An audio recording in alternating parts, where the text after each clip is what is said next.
Fat loss பண்ண முடியுமா?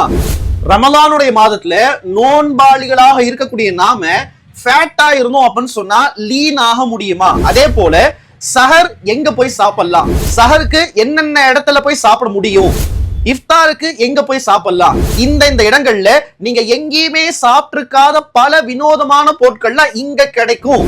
அதே போல எந்தெந்த கடைகள்லாம் ஷாப்பிங் பண்ணலாம், எங்கெங்கெல்லாம் ஆஃபர்ஸ் இருக்குது, எங்கெங்கெல்லாம் விதவிதமான துணிகள் வந்திருக்குது என்பதுதான் இன்னைக்கு இருக்கக்கூடிய காலகட்டத்துல நமக்கு விளம்பரங்களாக கொடுக்கப்படுது.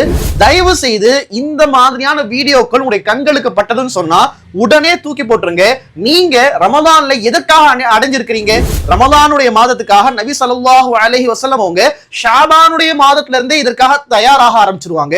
ரமலானுடைய மாதத்துல முழுக்க முழுக்க நோன்பு நோக்கணும், தராவீஹ் தொழுகணும், அல்லாஹ்வோடு மனதால் இணைந்திருக்க வேண்டும், குர்ஆன் மிக அதிகமாக ஓத வேண்டும் என்பதற்காக அவ்வளவு சிரமம் எடுத்து இந்த ஒரு மாதத்தை கழித்திருக்கிறாங்க. சாப்பிடுவதற்காக இந்த ஒரு மாதம் இருக்குது, துணி எடுப்பதற்காக இந்த ஒரு மாதம் இருக்குது. தயவு செய்து கொஞ்சம் யோசிச்சு பாருங்க. எல்லோருமே அவங்க சிந்தனையில ரமலானை பார்த்து கொண்டிருக்கிறாங்க.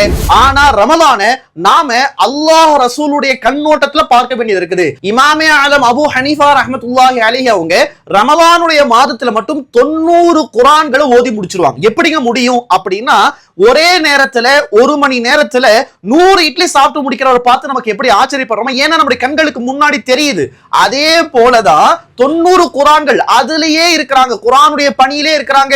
பகல்ல தினந்தோறும் ஒரு குர்ஆன், இரவுல தினந்தோறும் ஒரு குர்ஆன், தராவீஹ்ல தினந்தோறும் ஒரு குர்ஆன், ஒரு நாளைக்கு 3 குர்ஆன் சொன்னா 30 நாளைக்கு 90 குர்ஆன் ஓதி முடிக்கிறாங்க. நம்முடைய வாழ்க்கை இன்னைக்கு எப்படி இருக்குது? ரமலானுடைய 3ஆம் நாள் ஆயிருச்சு, இன்னுமே குர்ஆனை தொடாதவங்க இருக்கிறாங்க.